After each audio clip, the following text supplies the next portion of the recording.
Hey everybody, I'm popping on today a little sooner than what I thought I would be, but my neighbor that I share food with and I've talked to you about brought me a bag with some bananas in it this morning and said, hey, I thought you could use these, do something with them, which in his way is a hint of you can make some banana bread or whatever. So I decided today I was going to do something different with them. I'm going to make some double chocolate banana muffins. I have made these before. They are very, very good. So I'm going to go through the steps with you.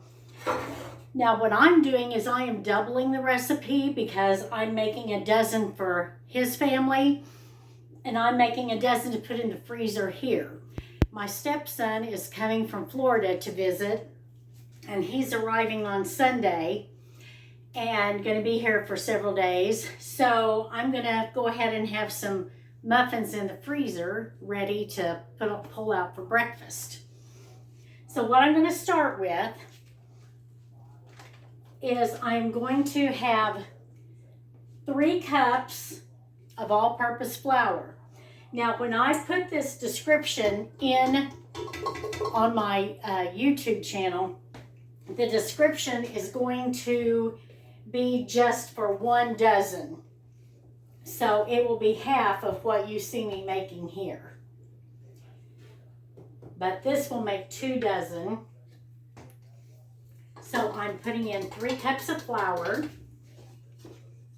And as always, I'm making a mess, but you're not cooking with me if you're not making a mess. Then we're going to add 2 cups of sugar.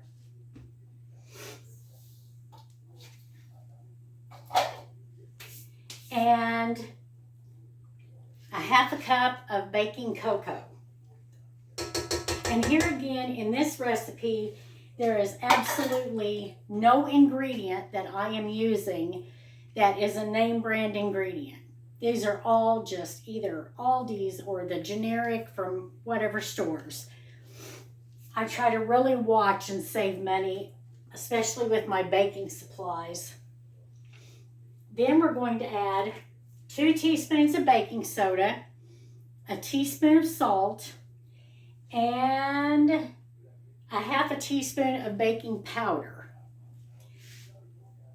That will get added. I like this because it's so easy. You just throw everything together and mix it all up at once.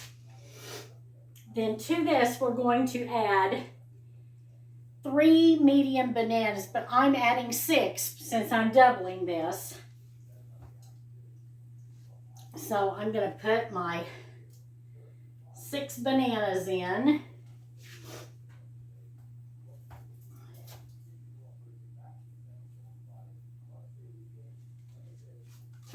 He had brought down 5 this morning, and then I always keep the bananas in the freezer when they start to go bad. And then I can just pull them out and let them thaw. So that's what I did this morning, was let 1 thaw so that I would have 6 here. And they usually will just squeeze right out of the peel. I say that and then it doesn't.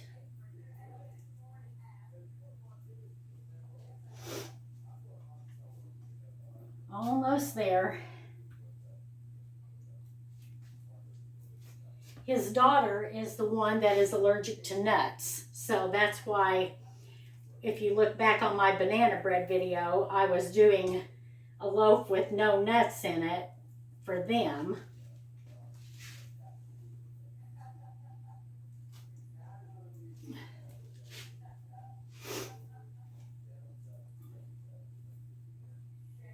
So many things you can make with bananas.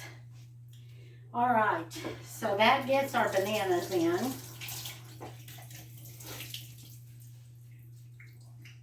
Now to that, we're going to add 2/3 a cup of vegetable oil.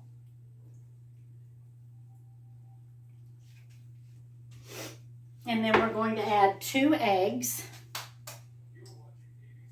crack those into my oil cup first, just to make sure that I don't get any shells in it. Easier to get them out of the cup than it is out of the mixture here. Okay, so there's our eggs. So we are going to go ahead now and gently start mixing this up. Then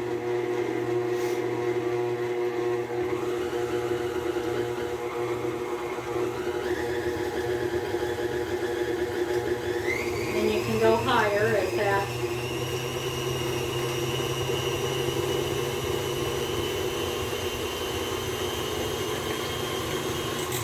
Okay.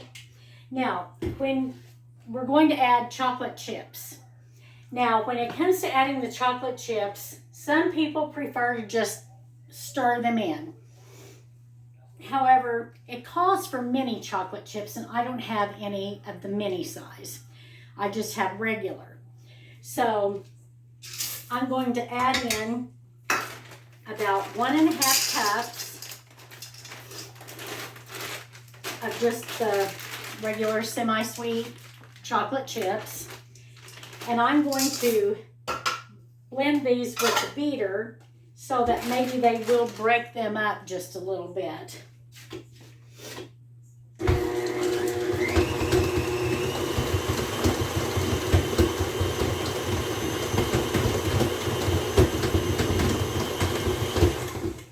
Okay, and there is our mixture. Doesn't take long at all to get that together, and use up some leftover bananas. And at Aldi's, I always pick up, they only have this out usually around the Christmas time.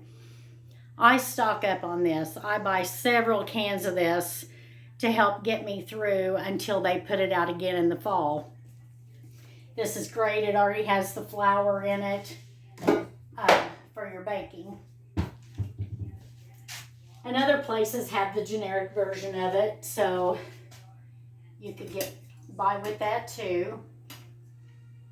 I think I'll use this spoon. Okay, we're going to get this off of here.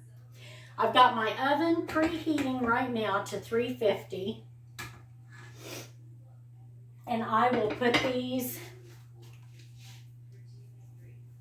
in my greased pans.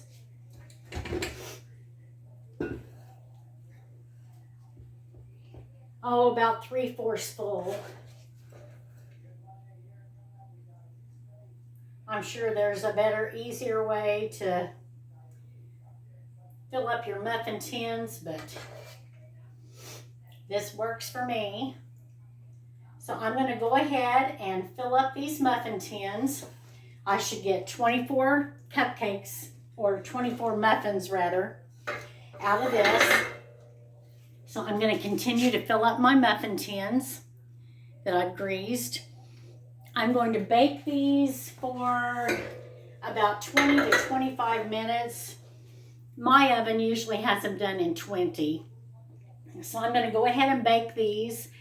And then when I come back, we will take them out of the muffin tins and I'll show you what those look like. Be back soon. Okay, so we are back. I have the muffins are out of the muffin tins. I actually had enough batter left over to make a couple of little mini loaves, which I have going in my oven right now. And then I cut one open so you could see. Look at all the beautiful melted chocolate. These are really, really good. They freeze really well. And you won't regret having made these. They're great. They're simple to do. And great to have on hand. So, as always, thanks for watching. Have a great day. And like and subscribe.